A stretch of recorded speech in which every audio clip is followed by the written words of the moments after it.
Chicos, ¿qué tal? ¿Cómo están? Buenos días.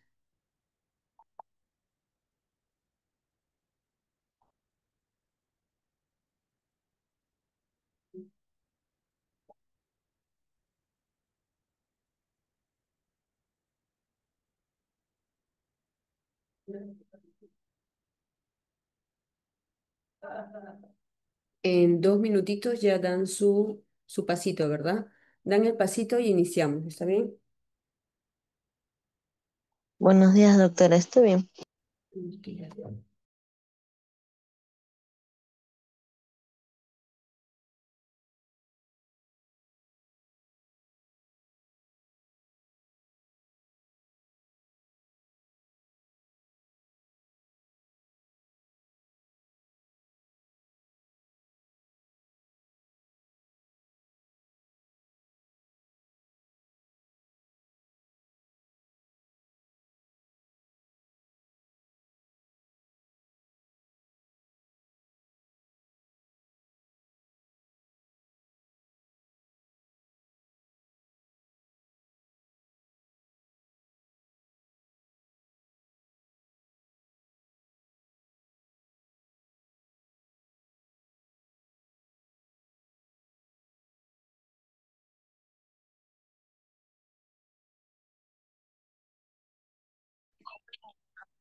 Listo, chicos, buenos días. ¿Terminaron el pasito? Supongo que sí.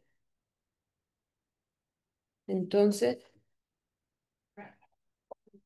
vamos a dar inicio, ¿sí? Entonces, el día soy doctora Lisbeth Wu Marzano, médico rehabilitador del Hospital de Policía, y el día de hoy vamos a hablar sobre la rehabilitación neurológica.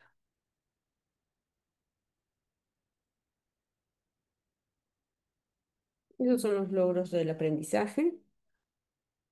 Y en referencia a los pacientitos, pues, ¿no? Vamos a ver que la especialidad de rehabilitación, pues, va a ser la que va a estar encargada de rehabilitar y habilitar al paciente, ¿no? Después de este evento. Entonces, nosotros vamos a tener esos pacientes en las tres etapas, aguda, subaguda y en la etapa ya de estado, la etapa crónica. Y vamos a ver que entre uno y otro paciente van a ver aquellos en los que tengan mejor pronóstico que los que tengan ACV isquémico, solo van a ser los que tengan mejor pronóstico frente a los de ACV hemorrágico, que hasta hay un porcentaje, ¿no?, de fallecimiento en ellos. Entonces, nosotros tenemos el primer año, ¿no?, después del evento. Durante ese primer año vamos a tratar con todas las actividades, porque se trabaja interdisciplinario, para poder lograr nuevamente las habilidades, recuperar progresivamente las habilidades perdidas de este paciente. Entonces, durante ese primer año va a ser muy beneficioso para el paciente. Por lo tanto, le tiene que dar ahí las herramientas para que pueda recuperar y así quedar menor porcentaje de secuelas, ¿no? Entonces vamos a ver que esos pacientes durante este primer año van a mejorar, ¿no? Dependiendo el estado de cada paciente, ¿no? Van a haber factores de riesgo que van a incrementar esta patología, ¿no? Por ejemplo, aquellos pacientes que son diabéticos, hipertensos, que están estresados, hipertenso y mal controlado, sí o sí, hay un riesgo alto de tener un ACV. Paciente con cardiopatías mal controlado, también, ¿no? Entonces, vamos a ver que estos factores van a incrementar este riesgo. Por lo tanto, ustedes tienen que trabajar en la parte preventivo-promocional, evitar que ese paciente sea hipertenso y si lo es, ya que ese paciente sea consciente, ¿no? Y que se adhiera a su tratamiento, es decir, que tome la medicación aunque no tenga síntomas, porque en ellos el riesgo está en que como no hay síntomas, no toman la medicación. Graso error, ¿qué es lo que resulta? Una lesión. Entonces vamos a tener, como les comentaba, ¿no? El ACV hemorrágico y el isquémico. El isquémico, vamos a ver aquí, por ejemplo, va a haber una interrupción súbita a nivel del flujo sanguíneo. ¿No ven? Acá se obstruye y ya no hay irrigación, ¿es cierto? Y aquí en el hemorrágico, ¿qué es lo que ocurre? Una ruptura de un vaso sanguíneo, por ejemplo, ¿no? O un aneurisma, ¿no? Entonces, ¿qué es lo que ocurre? Todo ese tipo de lesión. Y esta es la de peor pronóstico, la hemorrágica. Entonces vamos a ver que va a existir, ¿no es cierto? Durante las primeras horas es la que se tiene que intervenir. Generalmente se dice que es durante las 3 a 6 primeras horas, es donde se tiene que intervenir. Aquí está la lesión y el área de penumbra, que es la que se va a recuperar si es que se hace la intervención temprana. Entonces, ¿qué es lo que dice la literatura? Por la plasticidad neuronal, con las herramientas que se tienen, nosotros podemos hacer la máxima recuperación del paciente, siempre y cuando él se adhiera a su tratamiento, ¿no? Vamos a ver que va a haber varios factores que van a influir negativamente para que el paciente deje la terapia o no asista, que es la parte emocional. El paciente se deprime y esto juega negativamente para que el paciente no se involucre y no asista a su tratamiento. Entonces aquí en el ACV, uy, sorry, acá pueden ver la imagen, sí, ¿no? Acá, entonces lo mismo, ¿no? Acá hay esa lesión y esa área de lesión, que es el área de necrosis, va a existir al área de penumbra, que es una protección de esa área, que generalmente durante las primeras horas, cuando uno inicia el tratamiento temprano, hay mejores resultados frente a un tratamiento tardío, ¿no? Entonces, vamos a tener aquí mucho en cuanto a la evaluación del paciente, la clínica, ¿no? ¿Cuáles fueron los síntomas o cuáles fueron esos síntomas que inició con esta patología, ¿no? El dolor de cabeza, un dolor indescriptible, un dolor que antes no lo había presentado, ¿no? Debilidad generalmente de un hemicuerpo, lo que lleva a que se caiga y tenga, ¿no? Pérdida de la fuerza, debilidad y caída, pues, ¿no? Estos son los síntomas que generalmente los pacientes presentan, ¿no? Un fuerte dolor de cabeza repentina. Hay algunos que tienen también dificultad para ver o para hablar o para entender, y es ahí donde ya son los síntomas premonitorios que el paciente presenta, ¿no? Para luego ser llevado a emergencia. Entonces, ¿qué importancia juega aquí la rehabilitación? Uno, en la parte preventiva que ustedes van a tener que, un papel fundamental, ¿no? Evitar que aparezca la patología que da inicio a este tipo de lesión. La parte preventiva. Cuando ya el paciente pasó esta parte y lamentablemente paciente con malos hábitos alimenticios, no hace deporte, fuma, ah, desencadena, ¿no? En una HTA, una diabetes. Ya. Aquí hay que educar al paciente para que tome la medicación. Si es que no llega a tomar, ya pasa ya a la patología, a ACV. Entonces aquí ya hay que jugar un papel fundamental en lo que es el tratamiento para la rehabilitación y luego la habilitación, ¿no?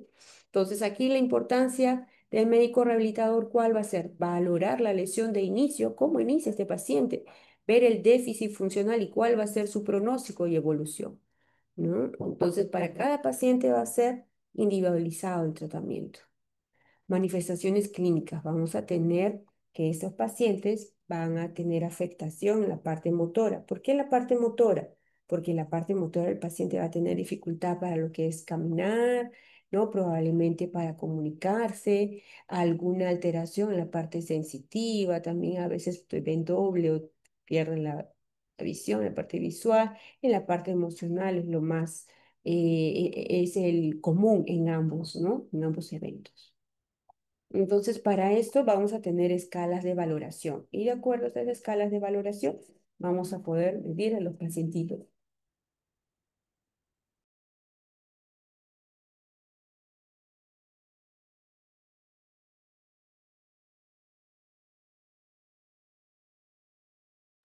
Ya. Entonces, estos pacientitos van a ser valorados con diferentes tipos de escala. ¿Sí? Entonces, con estas escalas nosotros vamos a poder medir y vamos a poder hacer un seguimiento de la evolución. Y de acuerdo a estas escalas nos van a decir cuán funcional va a ser el paciente o el tipo de secuela que nos va a dejar, ¿no? Entonces, por ejemplo, ¿no? La escala de valoración para miembro superior tenemos la de French Arm Test, ¿no? Para evaluar lo que es actividades de la vida diaria, ¿no? O cuán funcional también me va a ser la escala de Bartel, si es independiente, ¿no? Por ejemplo, la escala del control de tronco, para evaluar la espasticidad, la escala de Ashworth, ¿no? El déficit motor también, y para valorar también la fuerza muscular, ¿no?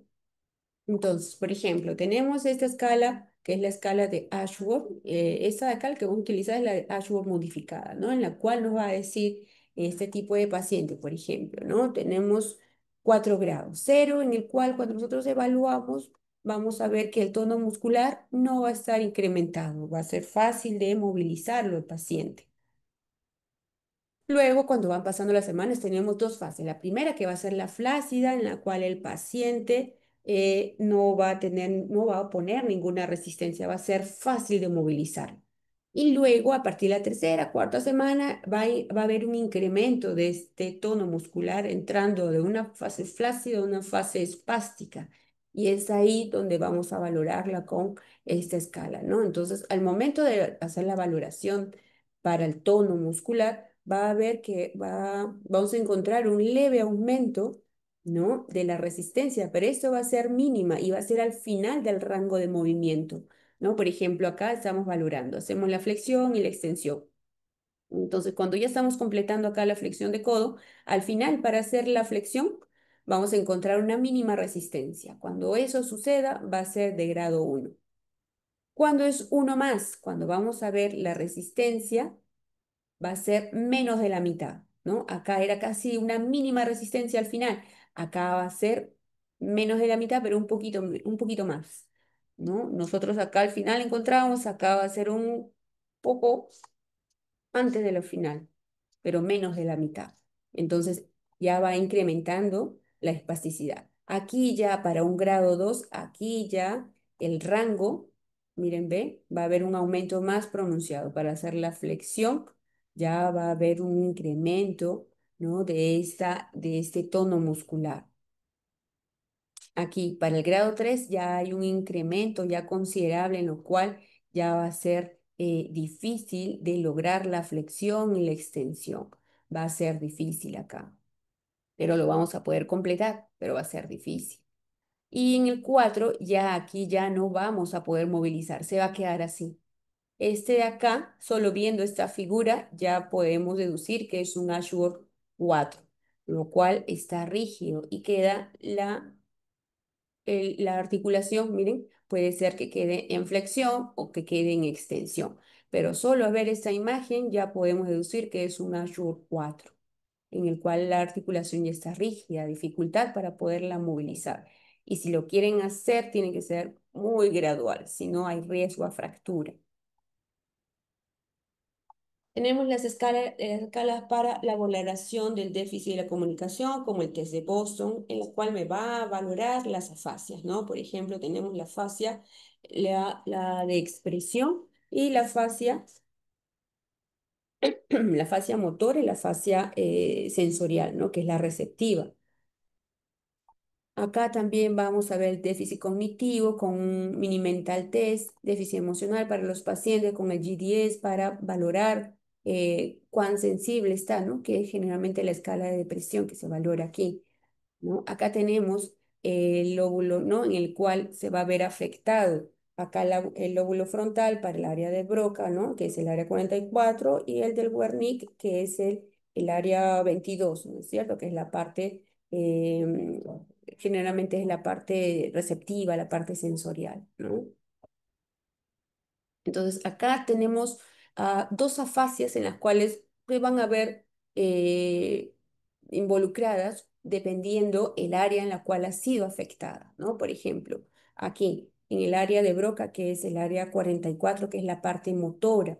¿Qué quiere decir? Que, por ejemplo, ¿no? El paciente acá me va a entender, la parte de la comprensión va a estar intacta, pero en la parte que el paciente quiere estructurar, ¿no? Su respuesta es ahí donde va a estar alterada. Quiere decir, por ejemplo, ¿no? Yo le pregunto, ¿cómo se llama? Él me entiende lo que yo le estoy diciendo, ¿cómo se llama? Él quiere estructurar y decir, la parte verbal, la parte motora, él quiere articular, ¿no? Y decir que se llama José, por ejemplo. Yo le digo, ¿cómo te llamas?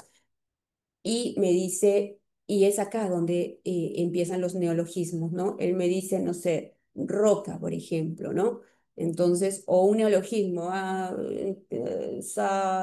sajual, por ejemplo, no existe esa palabra, ¿no? Entonces, el paciente se siente a veces impotente, ¿no? De no poder expresar lo que él quiere, ¿no? Entonces, por ejemplo, le señalamos el celular, le decimos, esto es un zapato y él como me entiende me mueve la cabeza. No, es un reloj, no, es un celular y mueve la cabeza. Y me dice sí, con la cabeza, pero no le sale la palabra, no celular, le sale la palabra pasopota, por ejemplo, pasopota.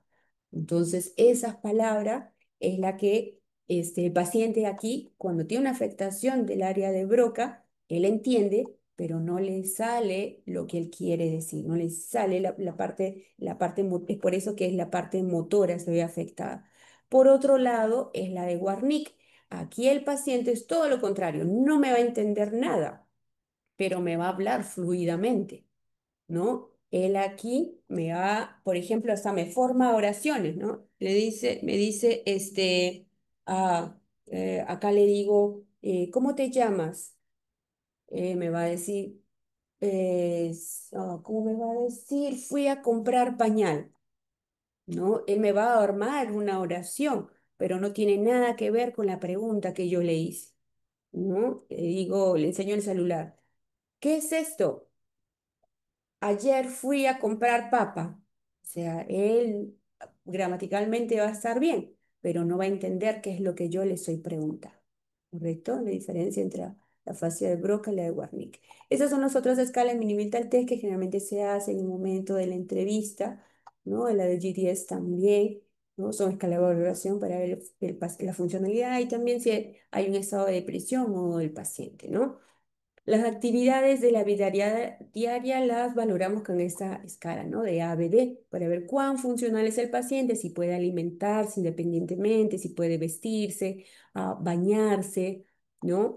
Preparar alimentos, desplazarse, todo lo que tenga al respecto de las actividades del día a día, ¿no? Y para eso vamos a ver, ¿para qué medimos eso? Para ver si este paciente con algún tipo de instrumentación, ¿no? Ayuda, vamos a generar independencia en el paciente porque es lo que nosotros queremos. Queremos que el paciente sea lo más independiente posible. Si para esto él necesita, ¿no? un aditamiento como este para poder ingerir los alimentos, es ahí donde terapia ocupacional, ¿no? Y por eso que es importante la terapia interdisciplinaria, es la que va a jugar un papel fundamental ahí en la preparación de estas o en la indicación de estos aditamientos para mejorar su independencia del paciente, ya sea para comer, ya sea para peinarse, ¿no? Ya sea para preparar algún alimento, para actividades del día a día que se va a desempeñar. Por otro lado, vamos a ver que el paciente, cuando ya el pronóstico va a depender, ¿no es cierto? Dependiendo qué tipo sea, ACV hemorrágico o isquémico. Y también vamos a ver, por ejemplo, acá, ¿no? El periodo de flacidez. Recordemos que esas eran las primeras semanas, pero cuando ya rebasa estas cuatro, vas a ver una sexta semana, es de mal pronóstico, ¿no? También el mal pronóstico, tener una espasticidad, por ejemplo, un Ashworth 3 4 tampoco, ¿no? O el retraso del reflejo, de la aparición de los reflejos, ¿no? Entonces, vamos a ver que el pronóstico va a depender de cada tipo de paciente. Acá lo importante que va a ser el inicio de tratamiento, ¿no? El diagnóstico y el inicio de tratamiento, porque recordemos, inicio de tratamiento y la intervención temprana va a jugar y va a ser el pronóstico favorable para el paciente, ¿no?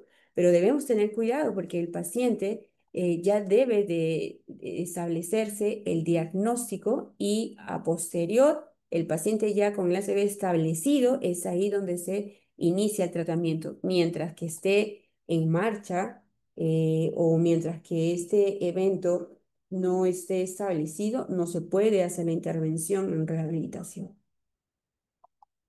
¿Qué es lo que va a retrasar la mejoría? Por ejemplo, la intensidad de las deficiencias, los antecedentes patológicos con los que el paciente venga, por ejemplo, ¿no? Paciente ya con un anterior ACV o el paciente que sea un paciente amputado o que el paciente, no sé, pues tenga epilepsia, ¿no? Entonces son factores que no van a jugar, ¿no? Positivamente en ese paciente, ¿no? O que anteriormente ya el paciente tenga alguna comorbilidad que haga que ya sea dependiente de alguien, ¿no? Entonces, como habíamos comentado, ¿no? El ACV en ACVs ya establecidos, ¿no? Son los que van a considerarse cuando ya 3 semanas ya el paciente ha estado sin ningún pico o ninguna alteración en imágenes, ¿no? Y los ACV estables es que la clínica permanece, ¿no? Durante 72 horas, 72 horas ya sin ningún cambio. Generalmente esos son los cambios en imágenes que se ven, ¿no?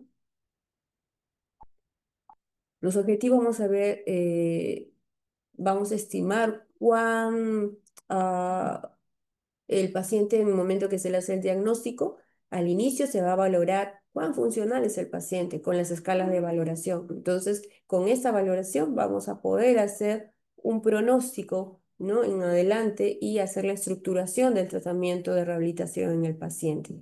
¿Por qué? Porque al final nuestro paciente lo que queremos, el objetivo va a ser que lograr la independencia de este paciente y así poder mejorar su calidad de vida. ¿Para qué? Para que sea reinsertado nuevamente a la sociedad o sus actividades del día a día, ¿no? Si es un paciente que trabajaba, reinsertarlo de acuerdo a la actividad que va a realizar en ese trabajo luego, ¿no? Entonces vamos a tener las fases para esto, la aguda, que es la de inicio, ¿no? La del evento. Luego para pasar una fase subaguda y luego una fase ya de estado. En esta subaguda tenemos la que está en hospitalización y la fase ya ambulatoria, cuando ya está de alta, ¿no? Entonces, para este periodo agudo es cuando comprende que el paciente está el evento agudo, ¿no? Lo llevan a emergencia, ¿no? Desde la emergencia hay que tener los cuidados, ¿no? En emergencia, observación, hay que tener los cuidados de este paciente para poder evitar, ¿no? Futuras lesiones, como por ejemplo, ¿cuál? Recordemos que la primera fase es la flácida, ¿correcto? Entonces debemos de cuidar el hombro. ¿Por qué? Porque generalmente como el paciente va a tener una hemiplegia flácida, por ejemplo, derecha, no me va a colaborar para realizar las movilizaciones, por ejemplo, ¿no? Quiero sentarlo para que se alimente o quiero rotarlo a la derecha o a la izquierda y el paciente no me va a colaborar. Si no me va a colaborar, entonces a veces lo traccionan, lo jalan. Y a jalarlo del hombro es ahí donde ocurren, ¿no? Por ejemplo, el síndrome de hombro doloroso en el paciente hemipléjico porque lo luxan, lo lesionan y luego empieza ya no el tratamiento de la hemiplegia, sino también del hombro doloroso, ¿no? Entonces hay que cuidar la postura de este paciente. Miren, de cúbito lateral, una almohada entre las piernas, cojín que recubre aquí la espalda y cuidar al hombro. Tiene que estar alineado y extendido. No puede estar el hombro más abajo, más arriba. Y las rodillas en flexión, ¿no? Y con una almohadita entre ellos.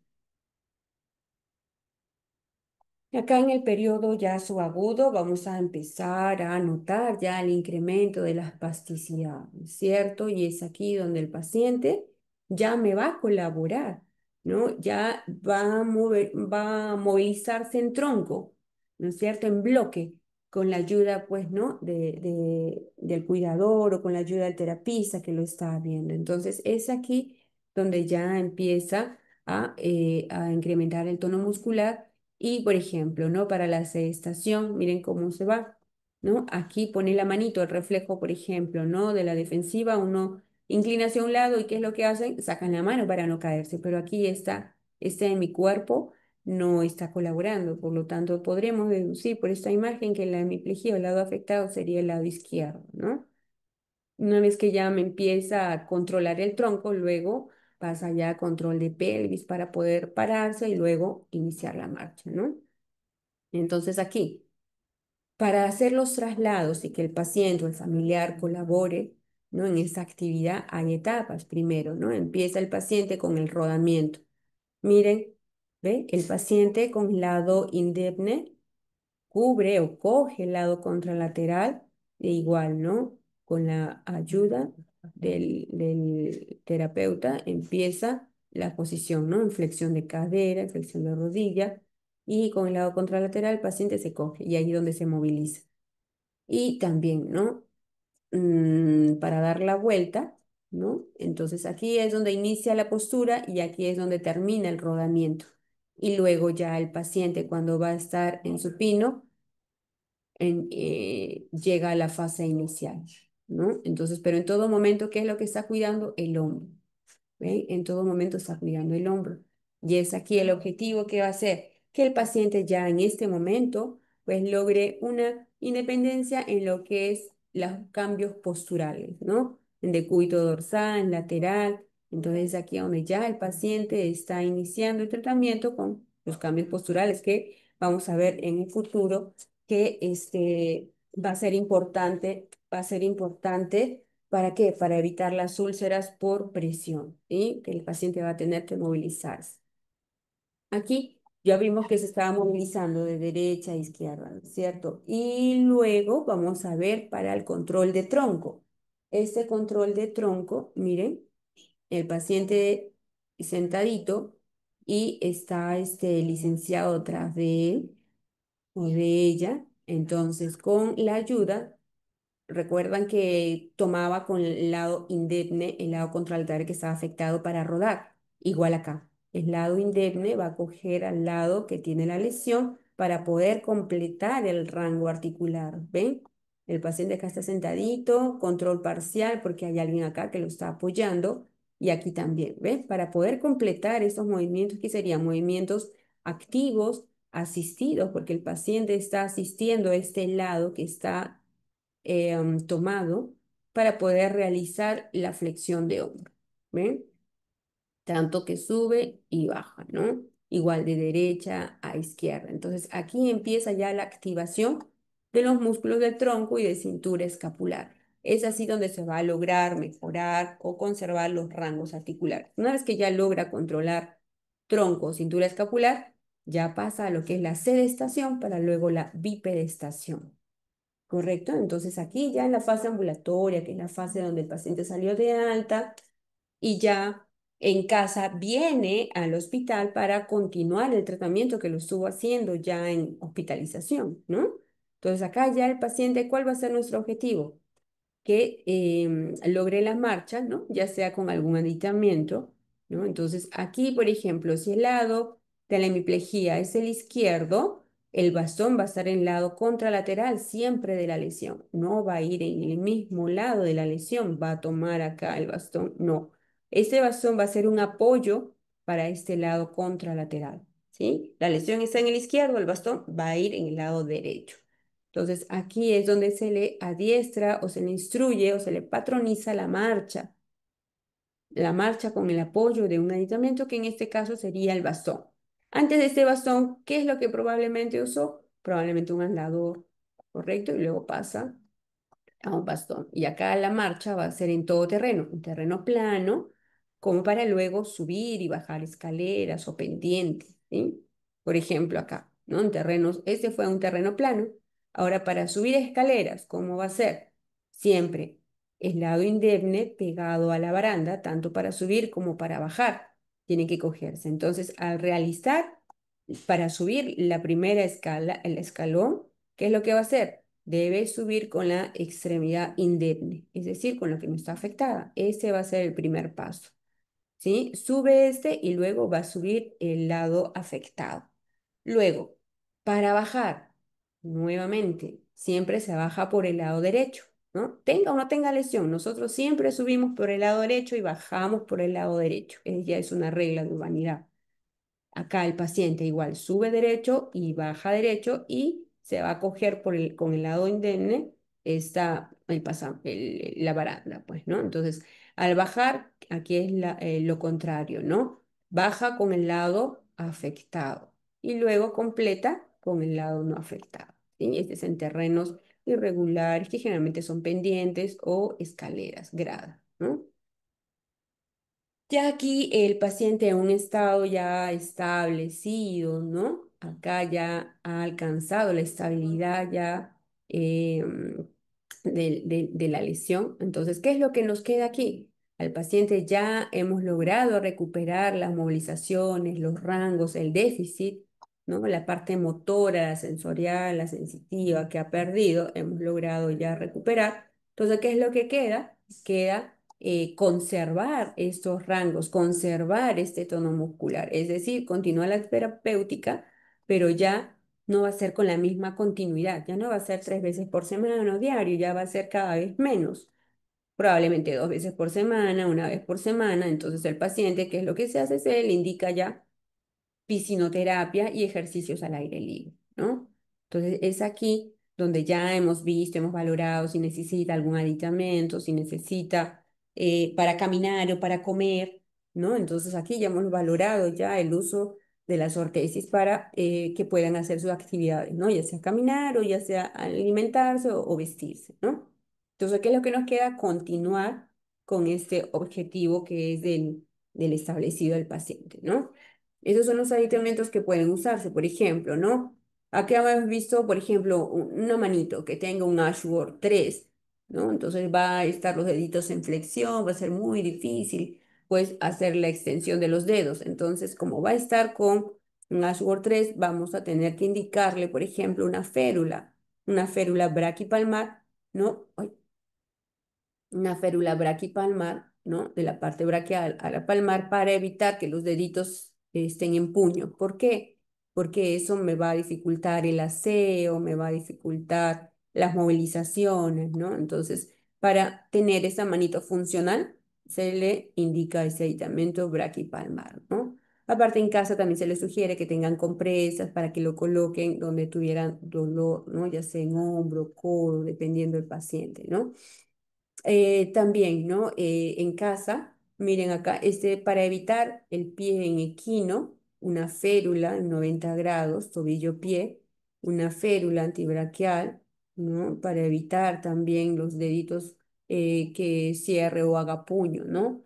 Cuidar la parte afectada, siempre el hombro también, ¿no? Entonces, esos pacientitos van a tener ciertos aditamentos, pues, para mejorar la postura, mantenerla, ¿no? Y las movilizaciones, recordemos, para evitar qué cosa, lesiones vasculares también, pues, ¿no? Entonces, aquí el pacientito, a ver, se recomienda que ya habíamos comentado, ¿no? Los cambios posturales que van a hacer cada 2 horas en casa también. Eso desde hospitalizado es el que ya sale con esta indicación los cambios posturales, ¿no? Y siempre la parte afectada, miren, es la que tiene que ser, ¿cómo se llama? Tiene que tomar mucho cuidado con ella, mucho más el hombro, pues, ¿no? En decúbito lateral, supino, y el paciente aquí ya aprendió a hacer los giros, ¿no? Este de acá es el colchón antiescara para pacientes que tienen una estancia hospitalaria o en casa también, ¿no? Recordemos que en todos no va a ser la misma evolución, no va a ser el mismo pronóstico. Entonces, si tenemos un paciente que va a tener una larga estancia en cama, tenemos que indicarle este, que es el colchón antiescaras.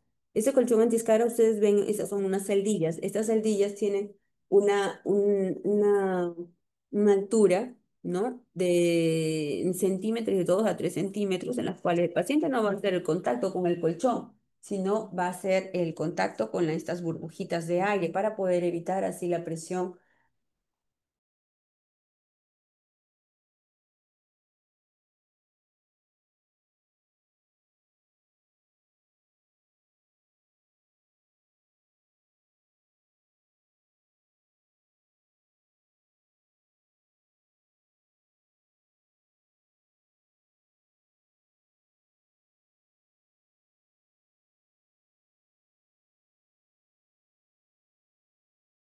Entonces, disculpen, entonces, estábamos, ¿no? Estos colchones que son las celdas para poder evitar la presión, ¿no? Generalmente que es a nivel sacro, ¿no?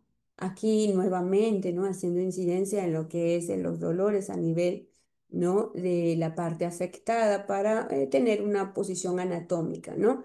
Y si este pacientito pues tiene involucrada la parte emocional, ¿no? El estado llega a un estado depresivo también, si fuera necesario, la medicación también, porque recordemos que en esta edad en especial, ¿no? En edades lábiles, ¿no?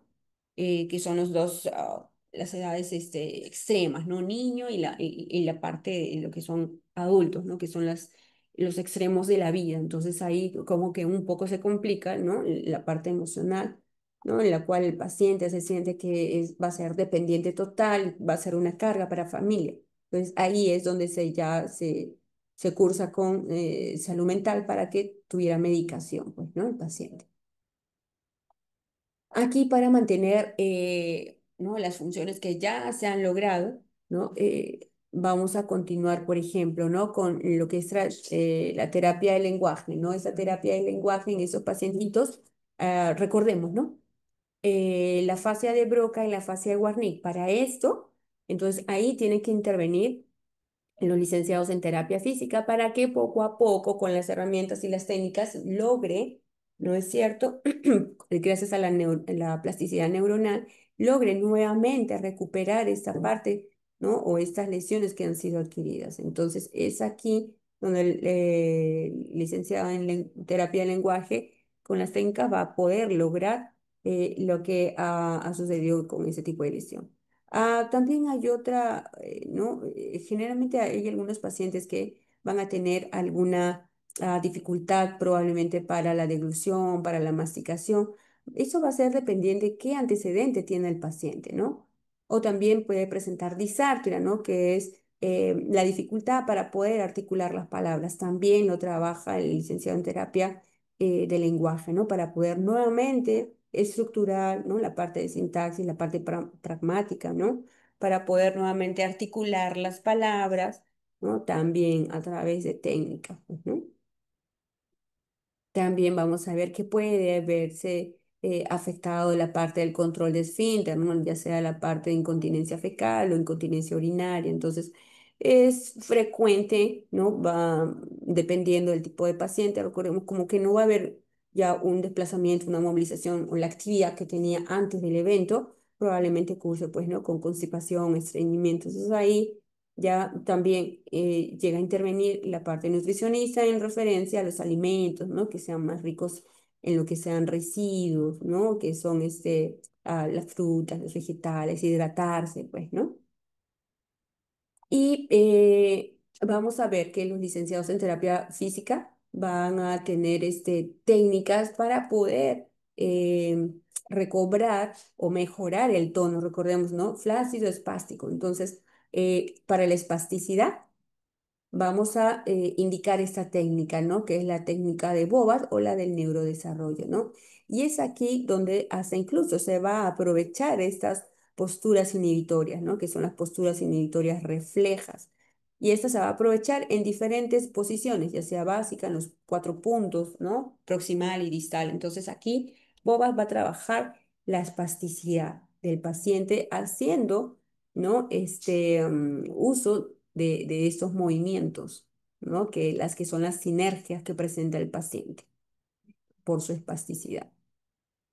Acá tenemos el método de Kabat, ¿no? O la facilitación neuromuscular proprioceptiva. Aquí lo que se hace es el movimiento que presente el paciente van a ser movimientos facilitadores para poder aprovechar, ¿no? Estos músculos agonistas, ¿no?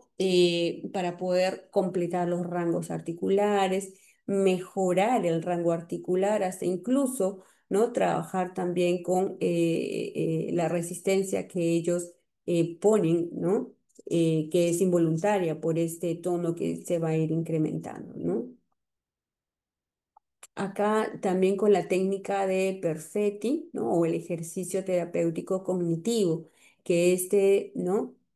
No solo se basa, dice, en la neuromotricidad, sino también en la parte de la psicomotricidad, ¿no? Entonces, aquí el estímulo, el movimiento, ¿no? Con el estímulo táctil, ¿no? Y la parte de la sinestesia, ¿no? Entonces, acá el paciente, por ejemplo, ¿no? Cerrando los ojos primero tiene que ver la figura que va a hacer.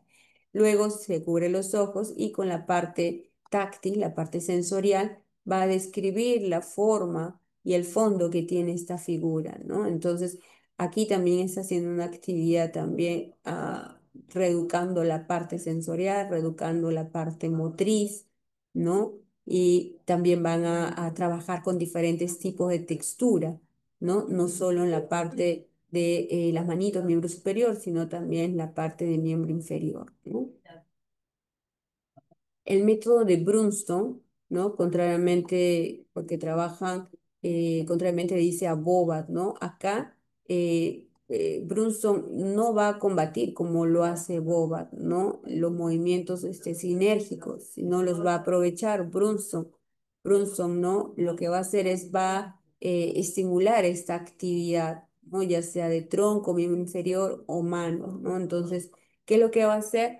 Va a hacer el movimiento, ¿no? Lo inicia el paciente, ¿no? De flexión o extensión, por ejemplo, del brazo, ¿no? Entonces, Brunson lo que va a hacer es, el licenciado lo que va a hacer es dirigir este movimiento, ¿no? Para que no sea, por ejemplo, está en extensión o en flexión y va a dirigir este movimiento hacia un rango o un movimiento adecuado.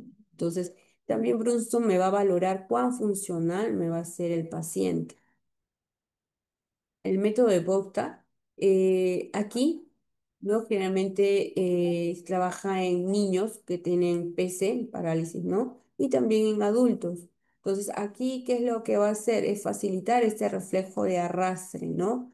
Generalmente va a ser en decúbito en prono, ¿no? Y es ahí donde se va a estimular el arrastre en los pequeñitos, ¿no? Cuando empiezan a reptar para poder caminar, ¿no? Entonces, esos estímulos sensoriales, ¿no? Van a reactivarse o activarse a través de este método de Bofta. Y luego tenemos para rehabilitar para la marcha, ¿no? Ven estas paralelas. Al final siempre y a los alrededores siempre va a haber un espejo. ¿Para qué? Para que el paciente pueda percibir, mirarse cómo está realizando esta marcha y para que pueda corregir el patrón de marcha, ¿no? La espasticidad, recordemos que es valorada este tono muscular a través de escala de Ashford, ¿no es cierto? Entonces, eh, em, cuanto en esta fase ya que empieza, que es la espasticidad, ¿no? Luego de la flacidez, va a ir incrementándose, ¿no? Entonces nosotros tenemos que valorar en qué momento ya no podemos dejar de que siga subiendo esta espasticidad para que no llegue pues a un Ashworth de 3 o 4 donde ya no vamos a poder hacer nada ya. Entonces un Ashworth de 3 ya tenemos que valorar y tenemos que hacer uso de algún tratamiento complementario a la terapia, ¿no? La medicación baclofeno para que me disminuya esa especificidad. Si no es suficiente, le agregamos otro como este, ¿no? Que es la toxina botulínica tipo A. Entonces, esa toxina, ¿qué es lo que me va a hacer? Va a relajar estos músculos que me llevan, ¿no? A la flexión, ¿no? Por ejemplo, de muñeco, los deditos o esos piecitos. Para evitar esto, antes de llegar a esto, hemos tenido que hacer uso de la toxina botulínica, ¿no? Entonces, vamos a valorar y con esto, al liberar esto, estos músculos, ¿no? Va a ser más fácil y viable manejar el rango articular. Nosotros al debilitar, por decirlo así, este músculo de flexor de los dedos, flexor común de los dedos, vamos a colocarle la toxina. ¿Qué es lo que va a hacer? Va a relajar estos músculos que hacen que me lleven a la flexión de los dedos. Y al relajarlo, ya va a poder mejorar el rango articular, ya no va a estar en puño, el dedito ya no va a estar aducido, entonces vamos a poder soltarlo y se va a poder trabajar. ¿Para qué? Probablemente no para que sea funcional, sino postural para poder llevar a esta muñeca a una posición neutra y pueda utilizar, ¿qué cosa? Su férula, ¿no es cierto? Porque aquí no puedo trabajar con este paciente, le va a doler mucho, entonces para evitar esto, toxina botulínica, lo relajo y le coloco ya la férula para que esté en una posición ya neutra, ¿no? ¿Cada cuánto tiempo la toxina? Puede ser 2 a 3 veces en un año. ¿Ya? Y eso me va a permitir también poder ya hacer la limpieza, ¿no? El paciente. Aquí, ¿qué va a permitir? Antes que llegue acá, que le puedan colocar un calzado para mantenerla al menos una posición, una postura anatómica, ¿no? Un ángulo de 90 grados y no llegue a esto. Entonces, para allá, ¿no? El tratamiento de la sed ya establecido, piscinoterapia, ¿no? Ejercicio bajo el agua, continuar, si hubiera dolores, ¿no? La terapéutica, ¿no? Magnetoterapia, corriente, ultrasonido, dependiendo ya dónde esté localizado ya el dolor, ¿no? Porque también hay dolor. Compresas que siempre se les sugiere que también tengan en casa, ¿no? Que generalmente lo usan para el hombro o miembro superior, ¿no? Para la parte de la comunicación, ¿no? Se trabaja lo que son las afasias que ya habíamos comentado. Entonces, el tratamiento generalmente lo tenemos que aprovechar durante el primer año del evento, ¿no? Después ya del año, año y medio, que es lo que tenemos, son secuelas y esas secuelas ya se tienen que mantener, ya que no va a mejorar más, ¿no? O va a mejorar un poco, pero no lo esperado durante este primer año, ¿no? Actividades de la vida diaria que se trabaja en terapia ocupacional también, ¿no? Entonces acá el propósito que va a ser que el paciente logre la máxima funcionalidad para que sea independiente, ¿no? Con estas actividades que vemos que nosotros lo hacemos pues sin ninguna limitación o sin ningún impedimento, pues esas actividades ellos nuevamente haciendo esto van a lograr aquí mejorar el rango, la fuerza, la prensión. Aquí también trabajan lo que es la atención, memoria, concentración, ¿no? Acá, trabajar con masa van a poder trabajar luego, ¿no? Haciendo, por ejemplo, la prensión en pinza o la prensión tubular para poder llevar los alimentos a la boca, por ejemplo, ¿no? O tal vez la vestimenta también, ¿no? Estas cosas tan pequeñas. ¿Para qué rompecabezas? Porque esto me va a permitir una. atención, memoria y concentración, y otro, al coger eso tan pequeñito, me va a permitir que el paciente luego pueda coger una moneda, que pueda coger el botón, por ejemplo, o cosas pequeñitas haciendo la pinza fina, ¿no? Entonces, estas actividades me van a facilitar para actividad del día a día. Y ya cuando tenemos ya el paciente, ya luego del tratamiento, ya vamos a tener la secuela, ¿no? Entonces aquí ya el paciente ya logró recuperar lo máximo posible. Entonces aquí ya el paciente ya está ya para el alta, ¿no? Ya ha tenido que recibir, ¿no? Terapia física, ocupacional, la parte de psicología, ¿no? La parte, no sé, de nutrición, ¿no? Entonces, este equipo interdisciplinario juega papel fundamental. Todos en realidad tienen importancia, ¿no? Implicancia en el paciente. Entonces, cuando ya se trabajó durante ese primer año, ya que es lo que queda, la parte secuelar. ¿Qué quiere decir? Es lo que va a quedar de ahí en adelante y la función de la familia y los cuidadores va a ser muy importante. ¿Por qué? Porque ahora el objetivo va a ser mantener lo que ha logrado el paciente, ¿no? Mantenerlo.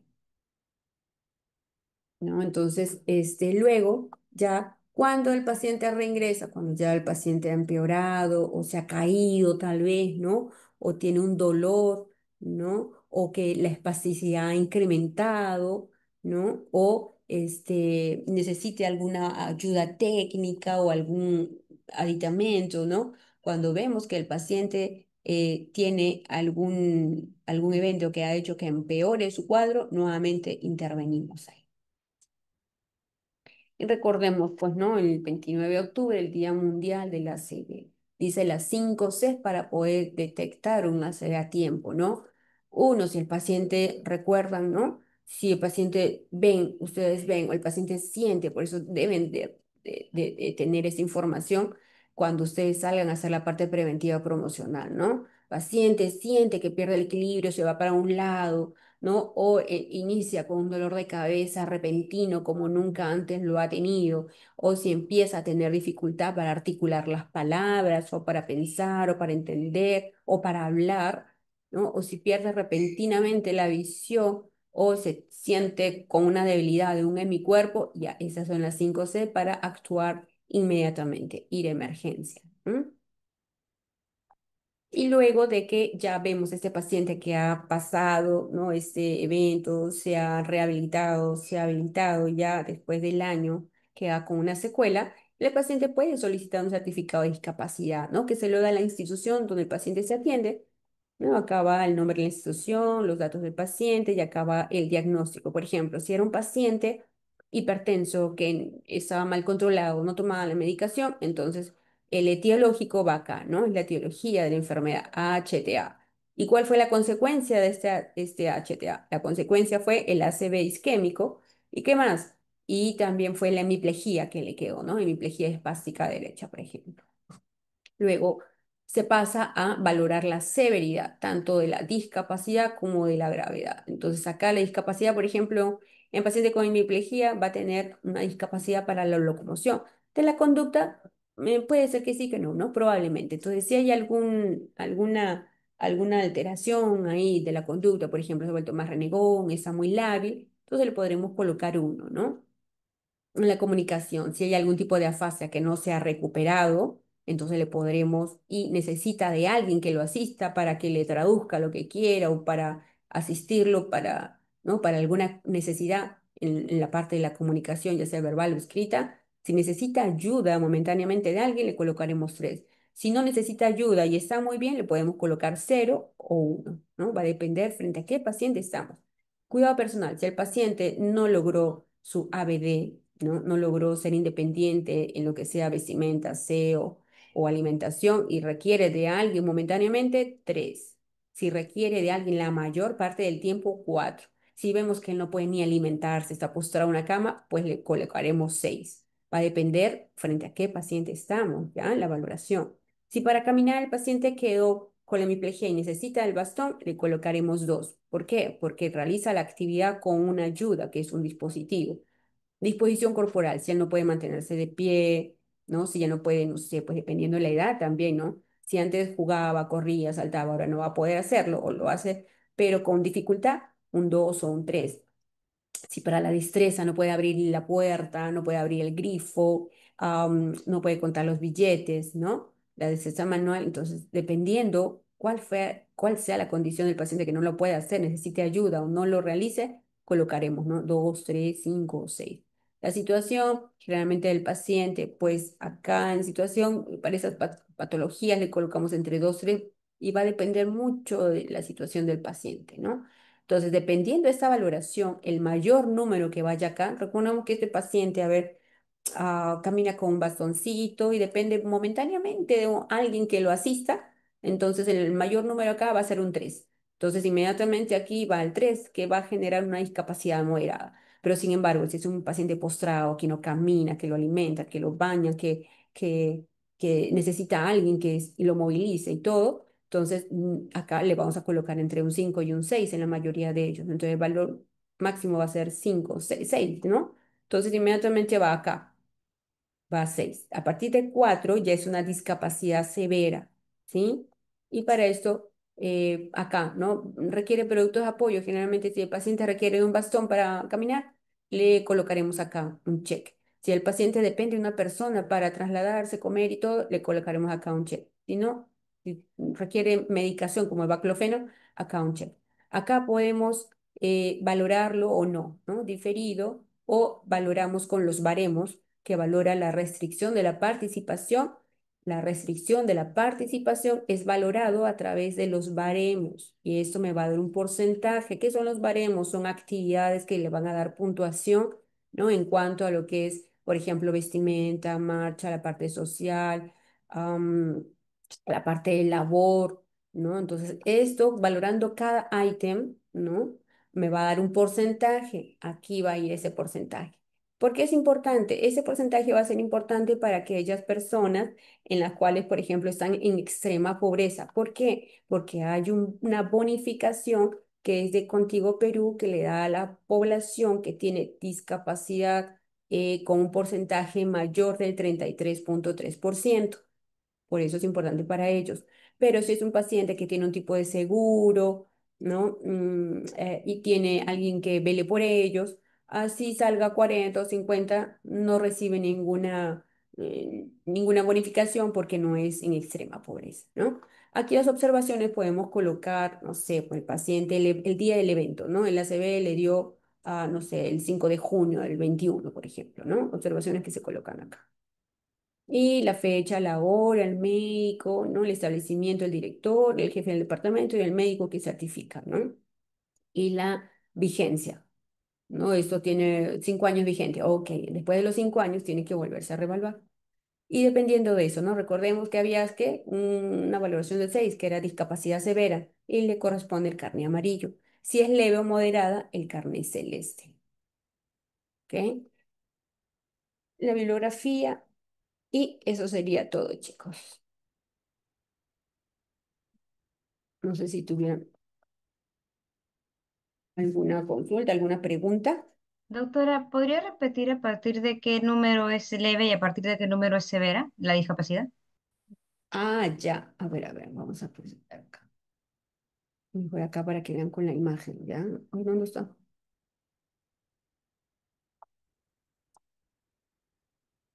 Ven ahí, sí, ¿no? Va a depender de la valoración del 0 al 6. Acá está. Aquí, sí se ve, ¿no es cierto? Aquí vamos a colocar de acuerdo, ¿no? A conducta, comunicación. El paciente que habíamos comentado, por ejemplo, ¿no? Camina, realiza una marcha con apoyo de un bastón. ¿Ya? Entonces, ¿a qué le colocamos acá? 2, ¿no es cierto? En locomoción 2. ¿Ya? Entonces, acá 0, 0, 1, 1, 1 y el 2. El 2 es el máximo valor. Si acá es el 2 el máximo valor, me voy aquí al 2 y el 2 es una discapacidad moderada. Si, por ejemplo, es un paciente postrado que depende de una persona y que no puede pararse, no puede caminar, no puede vestirse ni hacer nada, entonces la valoración va a ser de 6 por ejemplo, ¿no? No se para, no camina, nada, entonces 6 6 5 6 6. Si es un 6 va a ser una discapacidad severa.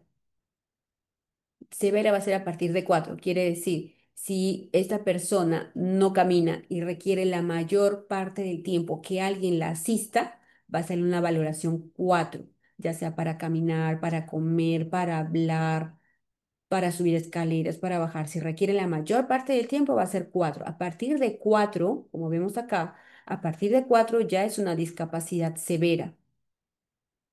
Si la valoración es 2 3 va a ser moderada. Si la discapacidad es leve, en todo eso ha habido 0 1 1 1 1 va a ser leve. Y si no tiene discapacidad, ha quedado bien, 0 0 0 0 no hay discapacidad.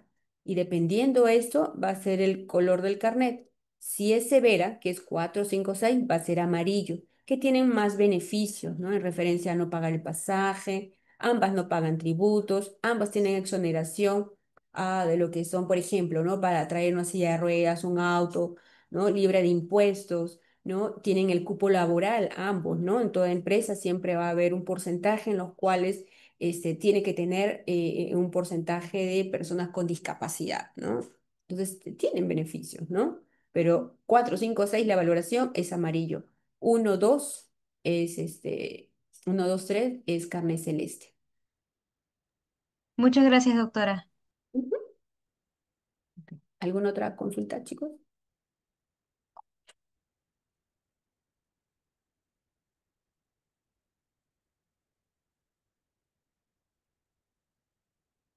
Listo. Entonces, eso sería todo, ¿sí?